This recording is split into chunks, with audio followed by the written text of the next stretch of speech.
Are we on? Can you hear me? All right, listen up, guys. We're going to talk a little bit about weather today. Here's the situation. When I leave here today, I'm going here. And in this room this evening, in front of about 200,000 people, I'm going to talk about weather. So what do you think we're going to talk about today? Weather. They pay me to stand in front of a green wall. This is not a bad deal. That's the easy part. The hard part is figuring out the weather, and that's what we're going to talk about today. ABC 3340 is in River Chase, just up the road here. And again, I have no interest in talking about television. Today we're going to talk about weather. The first thing I do today, look at weather instruments, and I'm really glad you have your own here. We have these all over Alabama. So here's the situation with all of these. We do have cameras because we have to be able to see. This is an anemometer that measures wind velocity. The black bucket is a rain gauge that measures how much rain that falls. There's a little tipping device in there that measures rain 1/100th of an inch at a time. This device down here is a radiation shield. It keeps the sun's rays right off the sensors, but air can flow through there. We have a thermometer in here. We have a hygrometer in here that measures water vapor. We have a barometer that measures the weight of the air. You know that air has weight and density. And we put all this data together and we make maps. And I am not happy. You know why? We're learning that most adults cannot find their house on a map, okay? So here's an idea. Learn a little geography. And look, phones are great. They give you turn-by-turn directions. They're awesome. I use them. That's fine. But when the weather is dangerous, you are going to have to understand maps, all right? You're going to have to know where you are. We had a deal at the Birmingham Barons game one night where we handed out maps to people, and on the maps you had state lines, county lines, that's it.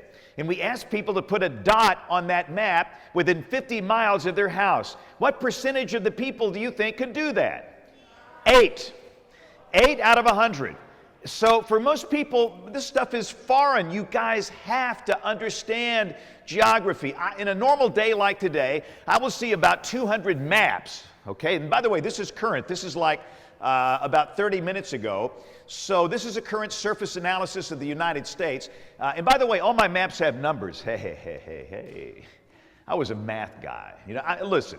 I'm not the best writer. My reading comprehension is not that good. I've got like ADD. I like to listen to books instead of reading them. But I have always loved math. When I was in school, I loved it. I loved it. You're right or you're wrong. It's like just awesome. And I work with numbers every day. The red numbers on this map, those are temperatures. 40 over 37. 40 is the temperature, 37. The green number is the dew point, which tells me how much water vapor is in the air. The big numbers like 1019, that is the barometric pressure. That is the weight of the air exerting pressure on the earth. The blue H's, those are high pressure areas. That means that air is sinking because air is heavy. And lows, air is rising. The air converges, the air goes up. This is awesome. I could look at this thing all day. Check this out. Here's a map this morning. This is the weather about 18,000 feet off the ground. And people say, well, what's the deal? We don't live up there. Well, listen, some things up here will make it rain or stop raining or cloud up or clear up. And we have to know exactly what's happening not only down here through the surface observations, but up here. And quite frankly, we haven't figured out a better way to get observations in the upper air. It's been the same for probably 70 years. We launch balloons. Down here at the Shelby County Airport, we inflate balloons every morning with a gas called hydrogen. We used to use helium, got kind of expensive. This is down at the Shelby County Airport, just below here. There's a balloon full of hydrogen, that's a parachute, and down here, that is the little white box that has all the weather instruments in there, and a radio transmitter. And these are launched every morning at 6 o'clock, every evening at 6 o'clock, all over the world. And on the way up, it sends back weather data to us, wind, pressure, temperature, moisture. And we put the data together, and we know what's happening in the upper air. Now, the only problem is the balloon ascends, the balloon has to get what? Big. There's not as much air pressure, and by the time the balloon is about 100,000 feet off the ground, guess what happens? Yeah. Pops. Everything floats back down to the ground. If you ever find one of these in your front yard, that means a weather balloon popped over your house, okay? By the way, we had a lady about 4 years ago. Guess who she called? She found one of these in her front yard. She called the FBI. She thought that thing was a bomb. Now, it's like if you read the label, it says harmless weather instrument. It's really okay, but I can understand. It's got wires and antennas. And by the way, if you ever find one of these, you can't keep it. We don't mind. Finders, keepers, losers, weepers. Hey, but if you're nice, there's a little bag that you can take out of this, put it in the bag, mail it back free. We can use them again. We don't get most of these back. And again, they're launched right down the road at the Shelby County Airport. Most of them, when they come down, they land in trees, lakes, oceans. In fact, somebody found one walking down the beach one day. This is all that's left of the balloon here. This thing right here is the parachute, and this is the box that does all the work. It's called a radio sonde. So getting upper air data is really critical, okay? But again, the balloons pop at 100,000 feet off the ground. But hey, I've got something that goes up higher than that. Who knows what this is? Yeah. These are 22,500 miles over the Earth's equator. In geosynchronous orbit, they orbit the Earth at the same speed as the Earth spins. They always stay in the same place in relation to the Earth. And every 60 seconds, that thing captures a photograph of the planet, and we are looking really good. I mean, this is our planet this morning. This was taken about 1 hour ago, and this is what we look like. This is the Terminator right here. This is the light, of course, over here in the Atlantic, still dark in the western U.S. The sunrise was about over Alabama at this point. But this is amazing to me. I've been doing this long enough where we didn't have good high-quality, resolution, high-res satellite photographs like this. We didn't have this years ago. Now we do. It's unbelievable. I could stare at this thing all day. There's things we can see. I see a tropical storm way up here, this spot right here. This is called Tropical Storm Wanda. I can see the lights of Birmingham right there at that red dot. That's Birmingham. The lights of Atlanta, Georgia, right there. This is just too cool. This is a little weather system coming in here that might squeeze out some light rain. But this is how we can see storms days and days and days and days before they get here. I would really have a hard time doing my job without them. And the products we get are amazing. So the bottom line is weather satellites show clouds, and we get those images once every minute or so. Now, there's only one problem here. We're looking down from 22,500 miles. These are the tops of clouds. And we don't live up there. We're underneath all of that. So we have to have something else to help us to see what's going on underneath all of those clouds. We have something to do that called radar, and you guys need to understand how this works. The radar looks like a volleyball. People drive by this thing every day on I-65 right down here below where we are at the Shelby County Airport, and they have no idea what's in this volleyball thing. But in that dome there is an antenna, a parabolic antenna that spins around all day long, shooting out little beams of energy that you can't see.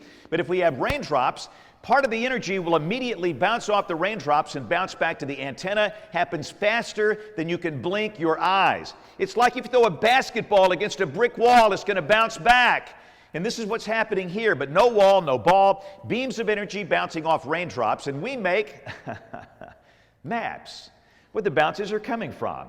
And my maps look just like this. I was at a school yesterday, some kids said, "Hey man, that looks like Minecraft." Oh, brother. He said, "Hey, man, that's Minecraft." No, this is radar. And listen up, every one of you guys, you better know how this works. That storm killed 23 people. And you know what? Guess what? One day, you're going to be looking at some phone and you won't have me to help you. And so you need to understand it, okay? And I'll explain the situation with the danger in a minute. But first off, the basics are really easy. The weakest returned energy off radar, that's gray, blue, and green. When you see the colors of gray, blue, and green down here, the energy is not that strong. Weak bounces, light rain. So if you're standing underneath all of this, it's just light rain, no big deal. Where you see the colors of yellow and orange, the rain is heavier and the really strong returned energy. It's red and white. When you see white on radar, it's raining so hard you cannot see the house across the street, and typically you've got large hail right there, okay? So it's easy by glancing at this map, and by the way, let's see if anybody's good. This is an Alabama county. What county is this? Man, you guys are good. Walker County. That's not bad. So guys, by glancing at this map, you can see where it's raining and the intensity of the rain. Now, this is a very dangerous supercell storm with a violent tornado. Okay, that's the reason we had loss of life. And this is why you better understand what you're looking at. You guys, and listen, I've seen most of you when you were in first, second, or third grade. You guys used to think I was funny back then, all right? But listen, you are not in third grade anymore. You're in middle school. You better know what you're looking at. I expect everybody in here, every adult, teacher, and child, to know where the tornado is. And by the way, you cannot get help from your teacher because teachers do know everything. Do not ask them where it is. They know. They're not going to tell you because I want to test you and see if you got it right. By the way, tornadoes are not big, even large tornadoes. So somewhere on this map, there is a violent tornado, and I want to teach you how to find it. Because again, one day when you're looking at that phone, you might not have me around to help, okay? So I know you picked out the right spot. The tornado on this map is right. Yeah, some of you guys nailed it. You know what? I've learned that most people, let me back it up, most people, they think it's in this big blob up here. They go, ooh, James Spann, there's a big blob of red and white. The guys, that's not a tornado. This is heavy rain and large hail. And that's good information, but that's really not dangerous. You're not going to melt when it rains. I mean, heavy rain, it's good to know it's there. But that's not the tornado. The storm is moving in the direction of the arrow. In the back of the storm back here, there is, in the colors of yellow and orange, the shape of a hook. At the end of the hook, there's a spot of red and white right here. And there was no heavy rain. That was the radar beam bouncing off stuff in the tornado, debris being lofted. The tornado is a violently rotating updraft. It's going to take objects up. And by the way, the radar beam here is about 5,000 feet off the ground. So this debris was being lofted 5,000 feet. You had boards, bricks, glass, nails, tree limbs, parts of buildings. And the radar was getting that returned energy off those objects, making for this core right here. Wasn't heavy rain and large hail. That's debris. That is called a debris ball, okay? So that's good to know. And by the way, guys, we're talking about science today. Some of you in here, some of you girls, some of you boys will work in science. Maybe mine. The science of weather is called meteorology. And the great thing about science, no matter what science you're in, we can take the knowledge we have accumulated and use it to help other people. That's why we're here. Believe it or not, life is not about you, and it's sure not about me. It's about helping other people. Nobody wants a jerk that's selfish. That's just, look, I've fought that, and I think we all fight that, but that's not why we're here. If I can tell somebody a tornado's coming and give them time to go to a safe place, that's a good thing. So let's go back to radar. I throw a ball against a wall, it's going to bounce back. What if that wall is moving? It's not going to bounce back to me. It's going to bounce back here or here. Raindrops are always moving. My beam comes off moving raindrops. The beam comes back differently. It's called the Doppler Shift, and I can calculate wind velocity with the difference. Here's the same storm, okay, and this is wind. This is wind velocity. Everything green, that's inbound. Everything orange is outbound. That's what a tornado looks like in the wind display. Here's a side-by-side. Everybody in here should be able to see the tornado in both frames. This is rain, this is wind. In the rain, it's right there, that white spot. Back in the back, hook, debris ball. Violent tornado, lofting debris. Over here in the wind is where the colors are touching. Green and blue inbound, pink and tan, that's outbound. You guys can see this, and you need to learn this. Here's a bad one that came through Lee County a few years ago. This was south of Auburn, south of Opelika. In the rain, it's right here, hook, debris ball. In the wind, it's where the colors are touching. It's called a velocity couplet, okay? But I want to build a storm for you guys. Before you have a storm, you have to have a cloud. You learned this in third grade.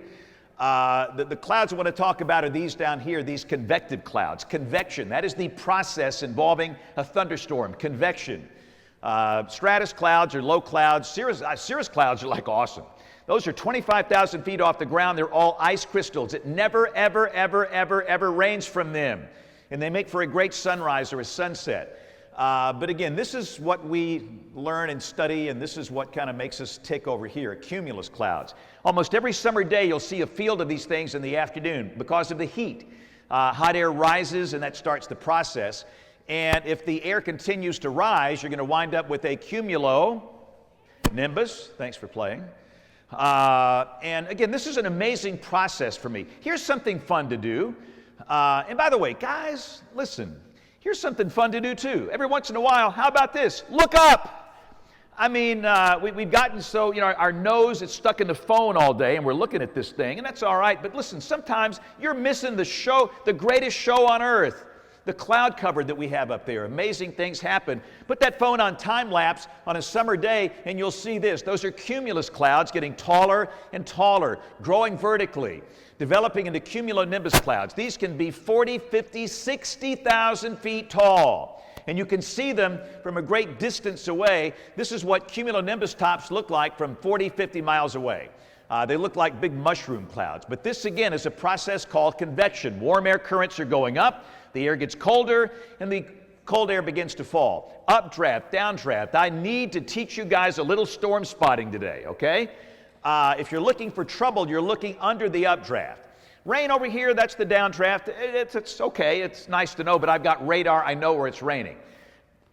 I don't know what's happening under the updraft. I don't. My radar beam is off the ground, but this is critical, and I'll show you later what can happen here. And of course, in the middle, it's kind of chaotic. And by the way, everything up here is snow and ice, everything down here is rain. Even on a hot summer day, in the top of the storm, it's snow and ice up there. All these hydrometeors are colliding, and after a while, the collisions will generate electrical charges, and after a while, you will have a discharge of electricity we all know as lightning. And by the way, let me just chase a rabbit here. I don't know what the problem is with you knuckleheads. Listen, when you guys are in third grade, you get it. First grade, when there's a storm outside, go inside. But about the time you hit sixth grade, seventh grade, you're thinking, hey man, I'm in middle school. Lightning only hits little kids. Not me. I'm kind of a big deal. Hey, I got news for you. If you're standing next to a first grader and there's a storm out, you're the one that's going to be hit. Lightning is simply looking for the shortest path to ground, okay? We've had a lot of tragic loss of life from people your age. We had a 12-year-old girl killed at Gulf Shores recently. They were playing volleyball. Thunderstorm came up. They happen every day. They happen every day down there. They heard the thunder. They didn't go in. One 12-year-old girl was killed. 3 others had third-degree burns. And if you don't know what that is, it's horrific. It changes your life. It's excessively painful. You don't even want to go down that path. Life is about decisions and risk-taking, and that's one that's not worth it, guys. I just don't understand that, why people want to stay out when there's a storm. In the tree in the middle, you're going to see lightning snag this thing about right now. And imagine if that happens to a tree, what's going to happen to you? I'm afraid of one thing when it comes to weather. You know what it is? It's lightning. I'm not afraid of tornadoes. I know when they're coming. I know what to do. I'm not afraid of hurricanes. This is the Gulf of Mexico, and watch the lightning strike the Gulf right over here. And you know the way it works, when lightning runs through an air channel, the air heats up in about 1 second to 50,000 degrees Fahrenheit, that is hotter than the surface of the sun. When air heats up to that extreme temperature in less than a second, it's going to expand so rapidly it blows up. That's thunder, okay? And that's when you get in, even if it's not raining, all right? I love this photograph. This is Tampa Bay. That is a cumulonimbus tower. The rain is falling here, but wait a minute. Over there where the lightning is striking, not a drop of rain. I hear this all the time. Well, hey man, it's not raining. I'm not going to. Guys, if you hear thunder, get in. The rule is 8 miles. 8. You know what I've done? I have stopped the Southeastern Conference football game. That's some power. Yeah. Hey, you've not stopped an SEC football game. I've stopped an SEC football game. I do weather support for a large college in the state. I'm not going to say which one. I mean, I finished at Mississippi State. Everybody hates me. But listen, I do weather at Alabama. And so I'm there every home game, and we had lightning a couple of years ago within 7 miles. I have a phone. I pick up my phone. I'm talking to the head official, which is slightly cool. It's just like, there are days I just want to pick up that phone and talk with these knuckleheads down. What are you guys doing? But I picked up the phone and I said, hey, we got lightning within 7 miles. He stopped the game immediately. I didn't stop it. He did. And the players went in the locker room. The fans were told to go in the concourse. That's the right thing to do, and it wasn't raining. Lightning at a venue like that could kill many, many people. Life is short, and you can't take those kind of chances, okay? And forget the 8-mile rule. Forget it. When you hear thunder, get in. That's all you have to do. All right, so here's a storm, and we call this storm severe. Only 2 things can make a storm severe, and that's it. Severe means dangerous. One is what's falling in the grass, what is that? Hail. The hail has to be 1 inch in diameter or larger. 1 inch in diameter or larger, okay? That's the size of a quarter. So if we have really small hail, it's not severe. And most storms don't have any hail. But if it's about 1 inch in diameter or larger, it's severe. The only other way, strong, damaging wind. The criteria is 58 miles per hour. That's it. So if a storm has 58 mile per hour wind or 1 inch diameter hail, it's considered severe. This one had both. And large hail is a really good sign that this storm is dangerous. By the way, this is not hail. This is a Mountain Dew can. We like that. You know why? We know how large the hail is. There's an object of known size, so immediately we know how large those hailstones are. That's the right way to do it. Put something in there, a golf ball, a soft drink can, anything, so we can gauge the size of the hail. That really helps us. A lot of people send pictures, and we love that. But this is very helpful. But whenever you see large hail like this, you know two things. The updraft is really strong to keep that ice in the sub-freezing region for a long time. And you also know that the air in the top of the cloud is really cold. And for the air to be unstable, cold air up top, warm air down below. So large hail is a telltale sign. This is Cullman, Alabama, a couple of years ago, and this is not good. That will tear a car up. In fact, some cars were totaled. So many dents, windshields shattered, roofs, literal holes in them. And that's not an exaggeration. You could look up and see the sky. So large hail is not a good thing. This is softball-sized hail right here. But again, most hail is small. But let's go back to storm spotting. Underneath the updraft. By the way, how much time? Have I got time here? How are we doing on time? Okay. I promise I'm getting close to the end here. I don't want to go too long. All right. You look out your window and you see that. Ooh. I don't expect first graders to know what that is, but I expect you, because you're in middle school now. This is number one, not a tornado. A lot of people are going to see that and go, ooh, James Spann, there's a tornado here. No, there's not. Is there anything happening down here at the ground? No. No. Guys, if there was a tornado here, stuff would be flying everywhere. It's not a tornado. This is the back of a storm underneath the updraft, and this is where air is going up and a cloud begins to lower. This is called a wall cloud. W-A-L-L, wall cloud, okay? And people say, well, what's the big deal? It's not a tornado. Here's the big deal. This is where tornadoes come from. So if we get a good report of a wall cloud, we can often issue a more timely warning. And the only way for me to know there's a wall cloud there, it's you and your eyes. And this is not the front of a storm, this is the back. Okay? Here's the front of a storm. We call this a CLC. What does that mean? Creepy looking cloud. Guys, this is shelf cloud. No big deal. Shelf clouds happen on the front of storms, and it gets kind of windy. Yeah, I mean, here's a shelf cloud down at Mobile Bay. And time lapse. The shelf cloud is going to come right over this person. And listen, again, it's going to get windy, but shelf clouds aren't really dangerous. They have nothing to do with a tornado, nothing to do with a wall cloud. Here comes the shelf cloud. The wind picks up, and it's going to rain a little bit, and then it passes. And it's just not that big of a deal. I don't care about the front. I care about the back. All right, because sometimes you might see that. Now, again, most people are going to go, ooh, James Spann, there's a large tornado down here in Alabaster. No, there's not. There is absolutely nothing happening at ground level. This is not a tornado, that's a wall cloud. The spiral bands wrapping into the wall cloud, those are called striations, okay? And here's the deal. Sometimes out of a wall cloud, you wind up with that. What's that? Yes. Now you see the dirt and the debris being picked up down here in this open field. Now, tornadoes are pretty bad. The only good thing about them is the fact that they don't happen a lot. You might live to be as old as me and you'll never see one. But they can happen, like a fire. I remember when I was in first grade, a fireman taught us what to do during a fire. Stop, drop, and roll. And with tornadoes, and I've never been afraid of fire since that day. And with tornadoes, you got to understand them and know what to do, okay? Let's go back to March 25th of this year. This is over at Lee Branch on US 280. That is a rain-wrapped tornado. Alabama tornadoes are not easy to see. You're not going to see them a lot. That's wrapped in rain. Every tornado, by the way, gets a number based on the damage they cause. The EF scale, that stands for Enhanced Fujita. The weakest tornado is an EF0. The biggest is an EF5. This is a 3. That was bad. You know why I know that's bad? That thing was about to hit my house. It was a rough day. Now, it worked. The message we use when there's a tornado, and of course I was at work. I wasn't. My wife was home. The deal is when there's a tornado, we issue a tornado warning. That's our message to you, that you've got to do something now. And my wife got the warning. We had a plan. She went into the safe place and she's fine. Was there damage? Yeah, it was pretty bad. But that's the way that it should work, okay?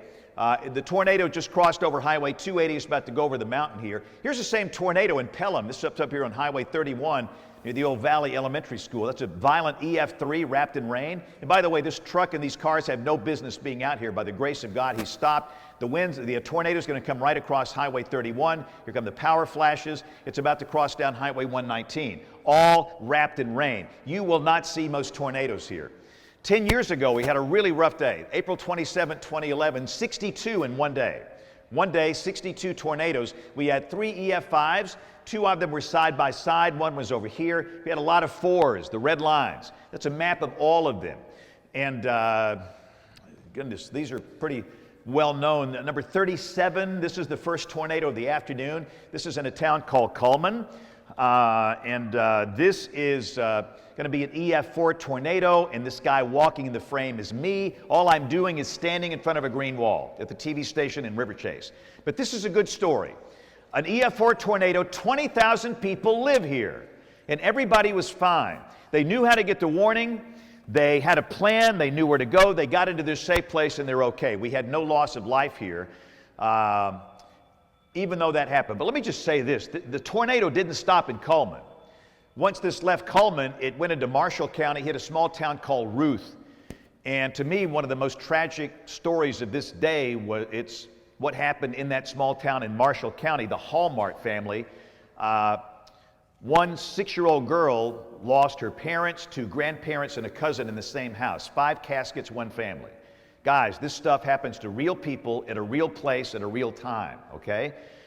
Cullman, they were hit hard. The damage was horrible, but we had no loss of life here. And I'll shoot straight with you guys. The loss of life this day was horrific. 252 people died in one day. That's inexcusable for anybody in here. Some of them were your age, some were mine. And we've all got some work to do, okay? Here's one later, one of our EF5s. This thing is so large it doesn't even look like a tornado. The wind velocity down there is 200 miles an hour or greater. This is coming up on a town called Hackleburg. But the good thing about it, they had plenty of warning. They had lots of warning thanks to spotters that have been trained and thanks to radar. Here's that violent EF5 on radar right here. You'll see the hook and the debris ball coming through Hackleburg and Phil Campbell. And there were just so many violent storms that day. Here's one in a town called Tuscaloosa. Yeah, I don't even like to watch this. I have no interest in seeing this. I've seen enough of it. Some of you know my backstory. When I was in 2nd grade, my father abandoned me and my mom. I'm a fatherless child. My father never paid child support. We were broke. I have no brothers and no sisters. My family was me and my mom. And we would move here when I started 5th grade. And we didn't know anybody and we had no help. But there were some marvelous people that did help us and encourage us. And so this is kind of a special place. And accordingly, I don't like to watch this. But I will say that in Tuscaloosa on this day from this tornado, 53 people died. And we've got some work to do. We really do. The people knew, they should have known this was happening 45 minutes in advance. And what's amazing to me is the fact that a lot of people never heard the warning. Guys, when the weather's dangerous, you've got to stay in touch, or else your life could be in danger. It costs some lives here. And by the way, don't you dare do this. Don't you dare do what these guys are doing. Shooting tornado video. The 2 men that are shooting this video, John Brown and Mike Wilhelm, they've been trained for 12 years. They know exactly what they're doing. They're safe. The tornado is moving away from them. We have reason to believe on this day we had 2 people that died trying to shoot YouTube video of this tornado. To get some crappy Google AdSense money, your life is not worth it, okay? Now, if you want to do this, fine, but you've got to be trained in spotting. You've got to be trained. And of course, you see all the debris in here. That's the radar will bounce off the debris, making that debris ball. Here's the same tornado, and this is about to cross Interstate 359, and this is not good. These cars have no business. Don't you dare get in a car during a tornado. It's a death trap. You can't be in there. The wind down here is about 190 miles an hour. This guy was going to go right into it, and again, by the grace of God, he could see it. And most tornadoes in Alabama you do not see. Many of them happen at night. Many of them are rain-wrapped, and many of them you can't see because of hills and trees. But he's putting his car in reverse and he's backing up, and that saved his life. It saved his life. He's about to cross over Interstate 59 here. Now, by the time the tornado got to Birmingham, you cannot see it, okay? It's all wrapped in rain. There's a violent tornado here coming through Pleasant Grove and Pratt City, and it's there. You just can't see it. You can see a couple of lightning strikes about right now. By the way, when these things happen, I think the right thing to do is to go help somebody. At the time, 10 years ago, our youngest son played baseball, and we decided to take a couple of weekends off, and we went in to help him. That kid taught us a lot about life. That's his house. He lost everything he owned, all of his possessions. All that stuff you have, gone. Just think about that in an instant. But he was so happy when we found him because he was alive and his family was alive. All that stuff you have, it doesn't mean anything. It's stuff. Let's talk about safety real quick. You know the deal, small room. Everybody's got one here.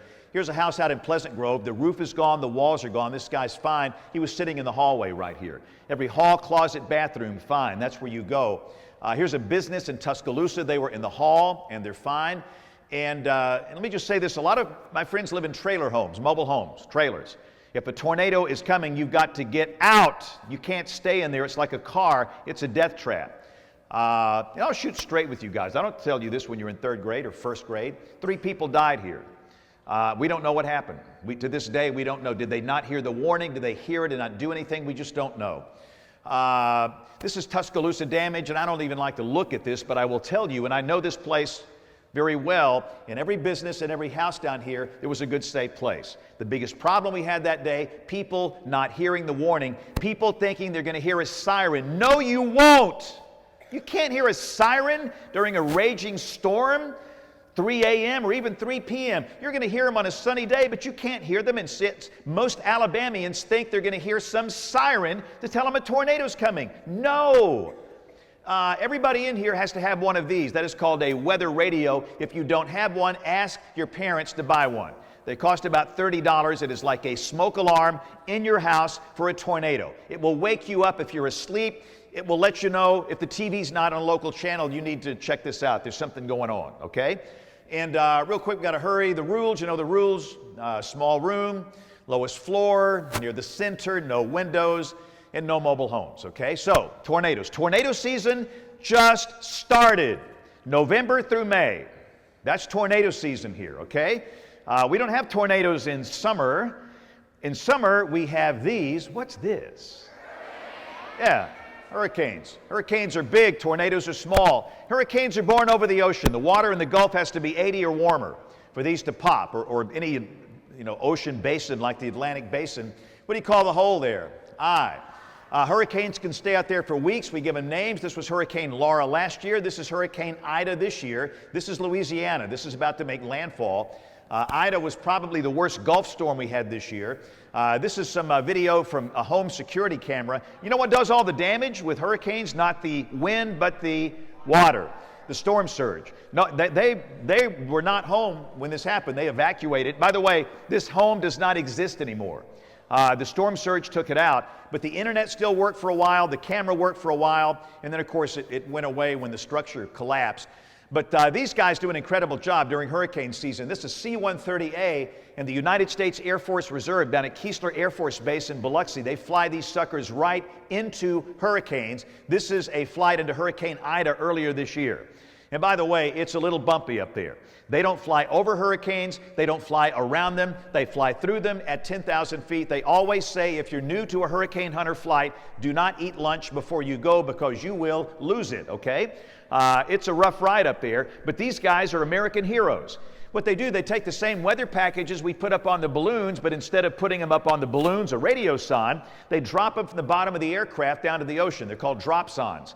And on the way down, they measure pressure, wind, all the other weather parameters. They send it back to us and we get the data. Otherwise, we'd have no idea what's going on out there. We don't have weather instrument packages out across the ocean, except for a few limited buoys, okay?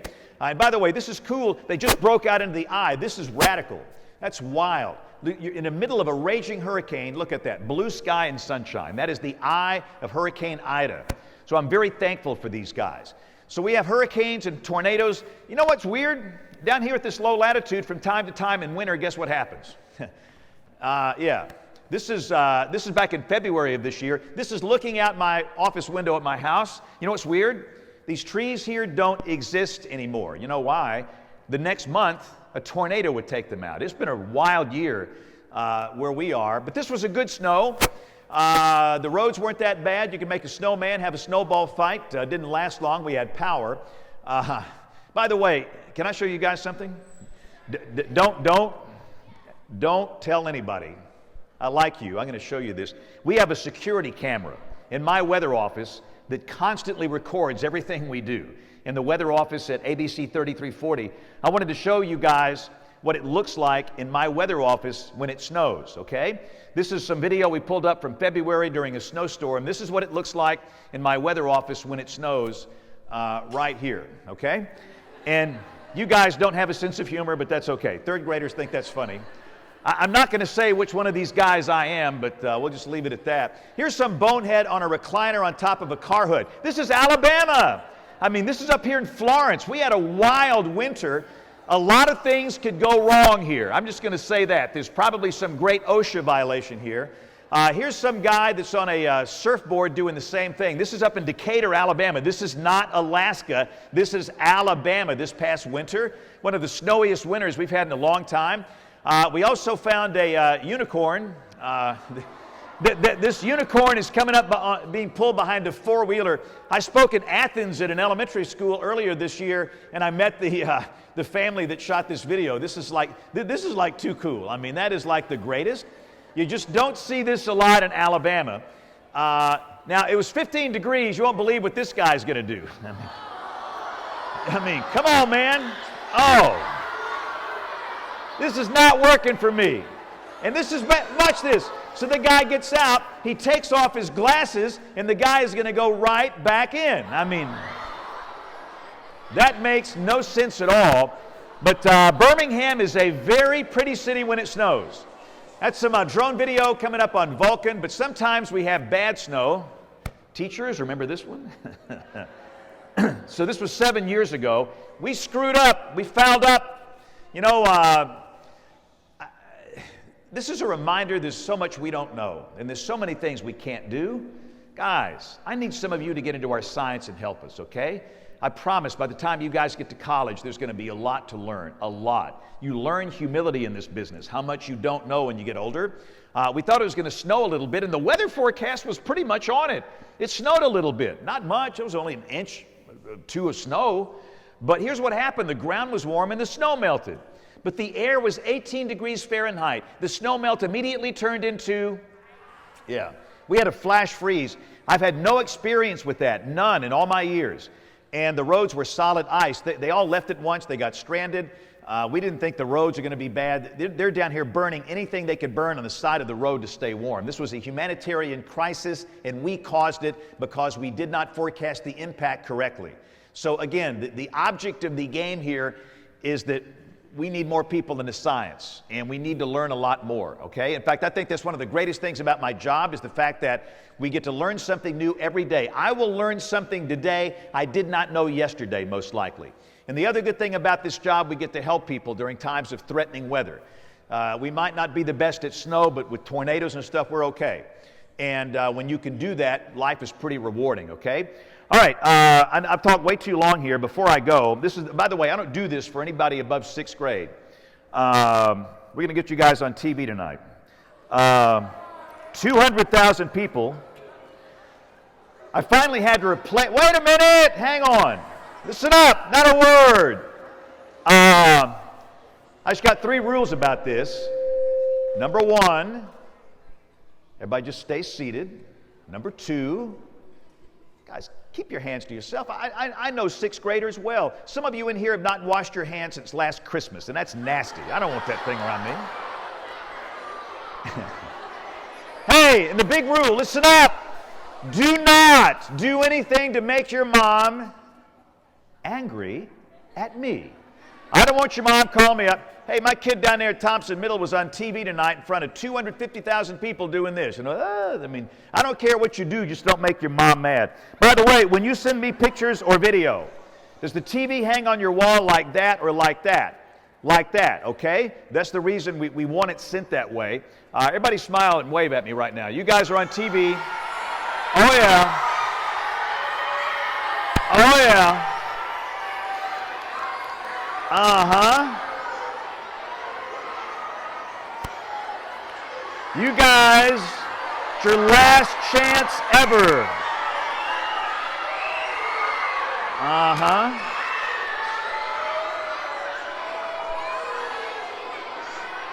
Oh, yeah.